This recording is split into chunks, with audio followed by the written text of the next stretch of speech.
Low maintenance people are great, right up until they're not. Did you know that it's actually possible to be too low maintenance?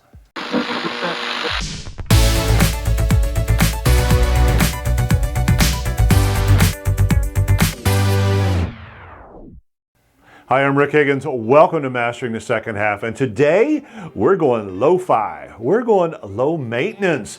We're going to explore relationships and the whatever, sure, I'll do whatever you want of those relationships, because you know there's a fine line between good and not so good.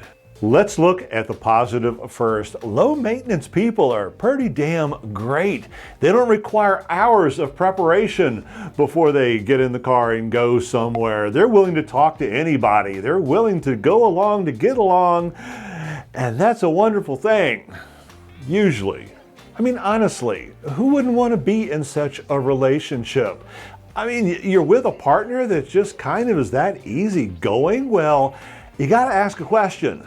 Why are they so easygoing? Why are they so low maintenance? Or flip it around. Why are you? Sometimes low maintenance comes out of fear. Why does your partner not require a lot of attention? Why are they not getting upset?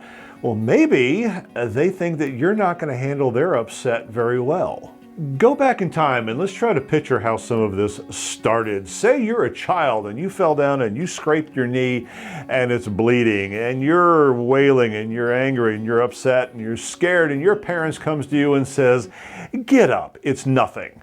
What did you learn? You learned that your feelings really don't matter. I mean, here's a person you look to for love and support, and they just completely blew you off, or worse, they yelled at you. So, what is going on in your mind?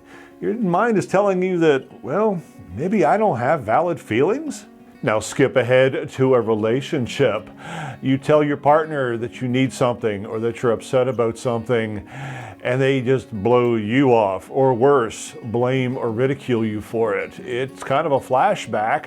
The person now that you look to for love and support isn't giving you any. They're telling you that your feelings, they really don't matter. So what do? You learn to just kind of accept it. You learn to kind of just be low maintenance. Or you go in the opposite direction. Remember, you were that child with your parent telling you that your skin need didn't matter. Well, what happens now when you're in that relationship and your partner tells you that they need something or they want something, and you blow them off, or you ridicule them, or you blame them because didn't your parents teach you that that kind of stuff just doesn't matter? Is your partner low maintenance because that's the only room you're giving them to live in? Okay, I want to balance some things out because right now it's feeling a little polar and negative. Yes, you can genuinely be pretty low maintenance. Take me. I am generally low maintenance. You want to pick a restaurant? I'll go anywhere. I'll eat anything. If you want to have dinner before 7 p.m., I may not be so low maintenance. I may give you a little pushback. But see, that's the point. You can be both. You can be low maintenance and you can be not so low maintenance. It's the balance between the two. And you also have to ask yourself, if you are living on the extremes, why? Regardless of where you are on that spectrum, you still have to identify your needs. Now, you may be completely naturally easygoing. You may produce a whole lot of naturally occurring Xanax, which keeps you chill.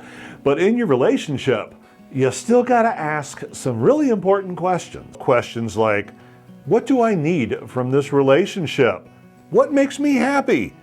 How do I feel when my partner says or does X? And how do I deserve to be treated? These are very important questions to ask yourself, and you may be in an abusive relationship of some kind, and your answers aren't going to be very positive, and you're going to kind of realize that you're going along to get along just completely out of self-defense. But regardless of the type of relationship you're in, does your partner even know what your needs are, and are you acting in a certain way because of that?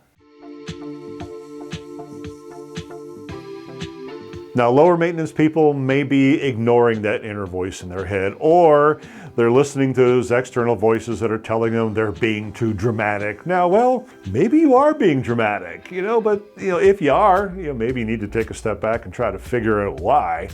But honestly, regardless, your feelings matter. So what's a good next step? Well, you have to state your needs and you have to directly ask for them to be met. Yeah, I know, you're low maintenance, and that's a pretty darn hard thing to do. It's a really darn hard thing to do, but it's important to do it. You see, chronically low maintenance people, they tend to feel like they're going to be rejected, that they're going to lose a relationship if they dare to speak up for their needs. But regardless of whether the relationship is with a spouse, a partner, or a friend, you do have to state what you need. Things like, you and your friend, you always go out together, but it's always you that does the asking. So turn to them and say, look, I love being with you. I love hanging out with you, but you need to ask me out too if you want to be together. Or maybe it's your partner, your spouse, and you feel like there's some inequity in the way that the household is being run. It's perfectly fine to say, look, I need us to sort of manage the household responsibilities together. And yeah, I know, saying things like that, it's hard. It's hard standing up for yourself sometimes because you're afraid you're going to lose the relationship. But honestly, think about it. Are you really enjoying being in an 80-20 relationship? Okay, story time. Actually, it's me story time about a relationship where it wasn't even 80-20. It was more like 95-5. Now, this had been going on for years with this imbalance, and I finally had a conversation with her, and my exact words were pretty much I need to be in an equal relationship. I need us to be 50-50 partners. And her response? That's not fair. Yes, her exact words when presented with the idea that perhaps we could be, an equal couple was that's not fair. Seriously, obviously we're not together anymore. But you see, that's kind of been a mantra for most of my life because for the longest time, that was the only kind of relationship I knew. Was to be easygoing, to be low maintenance until the resentment built up and then you're no longer low maintenance. But that's really the only experience I had ever had in a relationship because I was afraid of losing that relationship. I was afraid of speaking up for myself, and it was just easier to go along to get along. There are a number of really unhelpful stories that we tell ourselves. They're really, really unhelpful. Things like, my needs are asking way too much. If anybody knew what I was really thinking, they would instantly reject me. Or, other people never seem to feel this way. Why do I have to be so sensitive? And so we take the low maintenance route. Honestly, maybe your needs are asking too much of a certain person, or maybe not a lot of people do feel the way that you feel, but you feel. They're your feelings. You're allowed to have feelings, and as long as they come from you, honestly come from you, they're valid. Low maintenance, it's indeed a wonderful thing in a relationship. Take my girlfriend, Nikki. She does not require hours of makeup application before we go out, and dear God, I love that. And I'm not just saying that because she's naturally beautiful, with or without makeup. I'm saying it because low maintenance can make a relationship great. If you are low maintenance, wonderful. But ask yourself why. If you're doing it out of fear, if this positive, happy vibe you're exuding is for any other reason other than you're just a positive, happy, easygoing person, then look a little deeper. So with that, be happy, be healthy, and we'll see you real soon.